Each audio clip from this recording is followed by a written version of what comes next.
What is going on, buddy? Welcome back to All Things Film. Today I'm here to talk about The Walking Dead Season 9 Episode 3 and do my review on it. This was definitely a very intense episode and I really did like it, but before I do begin, spoiler warning in case you haven't seen the episode, but other than that, let's get started. So man, did I love this episode. I really did like it and I'm going to talk all about it, but let's start off in the beginning with the opening minutes.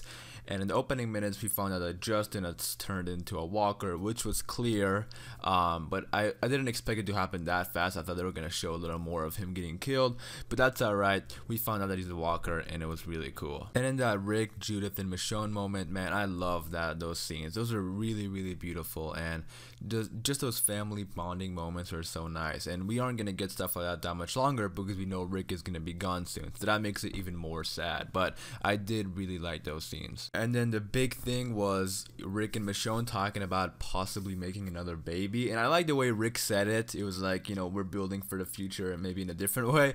I thought that was really smooth by Mr. Rick Grimes. But anyways, I am definitely for this because I think it'll be awesome if there's another Grimes in the picture. Because Judith isn't a real Grimes and, you know, Carl's gone. So there's really nobody else for the Grimes legacy. And man, I cannot tell you how happy I would be if Michonne and Rick actually end up having a baby, you know, before, if Michonne at least gets pregnant before Rick leaves. Like, I'll be super happy. And I don't even know why I haven't thought about that yet, but, you know, the thing about Carl was not just it's Carl, but it's more like a legacy for Rick Grimes, because everybody thought he was gonna survive after Rick, and he didn't, so he's gone now. So if there is gonna be another Grimes in The Walking Dead, I think it'll be pretty cool. But anyways, let's talk about the roadblock with the Saviors and Maggie and Cal. I did like this because it reminded me of the old times. I talked about it in a different video before because this was a kind of like a sneak peek, but something that I liked about this scene was the Savior Laura, because we could definitely see she's definitely a good guy because she's being very cooperative with Maggie, and I did like that because it tells us that she is a good person. If she ends up being, you know, does something wrong, it's gonna be a pretty good twist because I'm not gonna expect that now, because she was telling Maggie like, yeah, his name is Jed, you can mark him down for the tomato, we're gonna try to figure everything out, you know, we're not. And then later on when they were fighting, she was saying like, we don't want this, like she's trying to like stop everybody from fighting. So I do like Laura, and I think they're definitely gonna use her more, and she's one of the saviors that I can see surviving for a while, like even into season 10, 11, you know, she's gonna be a good secondary character. But let's talk about the brawl, because even though it was short, I did like it because I like specific character moments in this brawl. Like I liked Al becoming very loud and saying like, everybody stop, put your weapons away. We haven't seen that of Al at all. Like he's been very quiet, and like we know he's peaceful because he told Rick and he told Maggie like, we don't want to do this, we're, you know, people give the saviors weapons and stuff.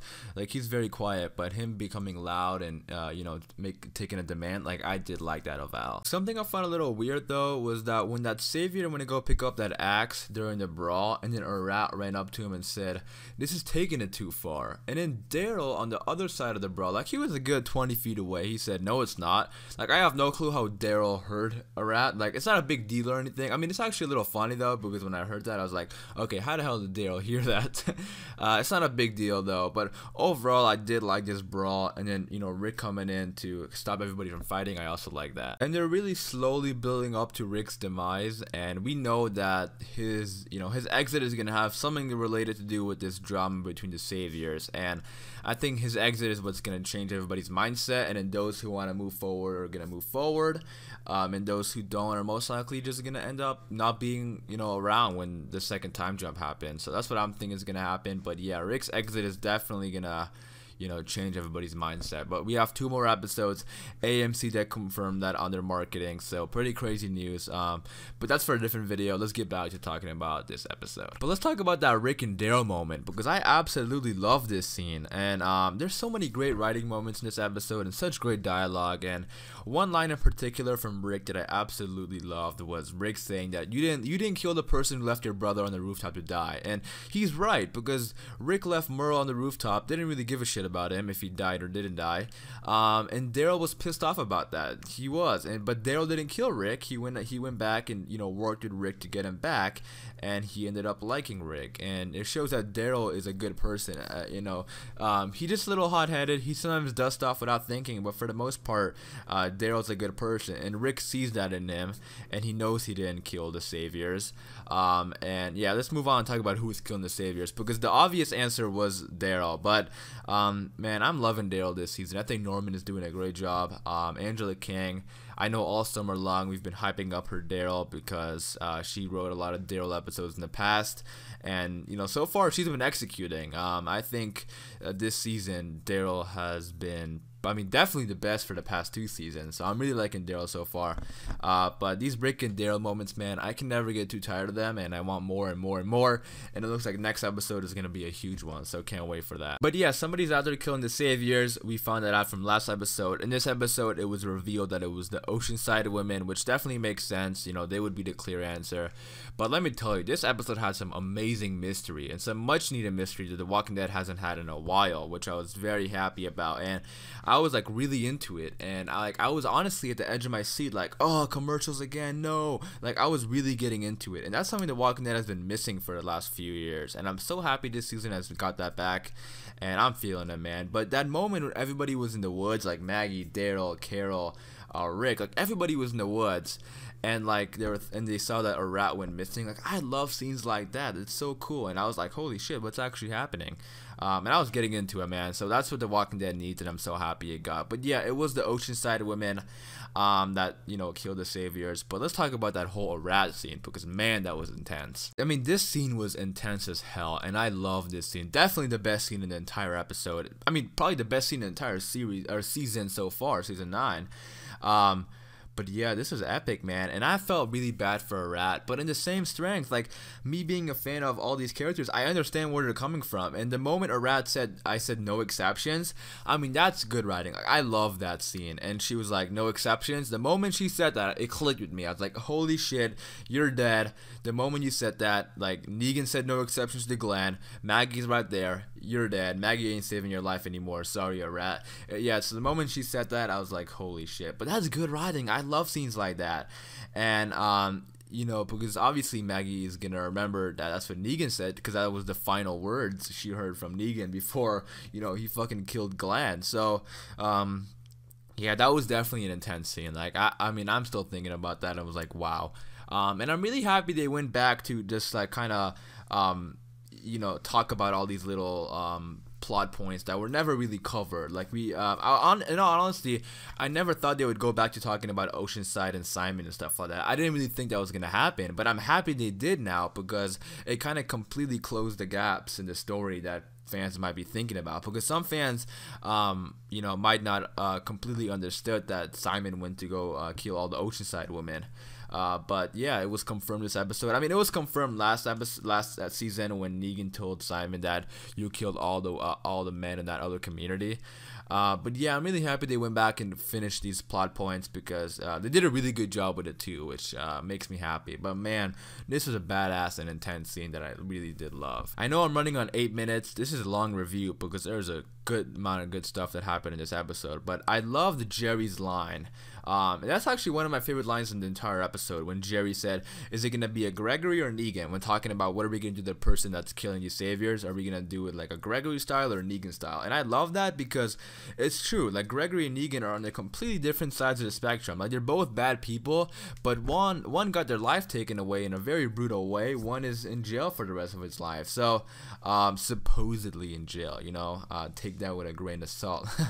But yeah, like, I love that line, because it's true. Like, what are we gonna do with people that do bad things? Are we gonna kill them or send them in jail? So in the comments down below, you comment what you think should happen to these Oceanside women. But yeah, man, I mean, I'm sure Maggie and Daryl are gonna regret what they did, because if they continue killing Saviors, now I don't know if they're gonna continue killing Saviors, because they said one more. But if they saw that Maggie let him go, maybe they're gonna continue doing it. Who knows? But this is definitely gonna backfire, and all this is gonna lead up to Rick's exit, which is gonna be the huge, you know, game changer among this group. So really insane, crazy stuff this episode, and I just loved it, man. But let's talk about the score and the music in this episode, because The Walking Dead has also been lacking this. There hasn't been good music incorporated with good scenes in a while. Like, the season 8 finale had one when Rick was sitting on the tree. I did love that scene. But this episode had a couple, actually. When Daryl was trying to take in what Rick told him after Rick told him about Merle, there was some music playing in the background, and I just love scenes like that. Like, I do like it. We don't have a lot of that. And then also, let's talk about the ending when Rick and Maggie are walking off in the distance with their evil plan of killing Negan, and then that intense music is playing. Like, holy shit! Talk about ending an episode, man. Like, that is an amazing ending to an episode. Like that's a good ending. Like, that's a good cliffhanger. Not a cheesy one. That's a good cliffhanger, sort of. Like, it's not a really cliffhanger, but you know, like a ending to suck us into the next episode. Like, that's a good ending to an episode.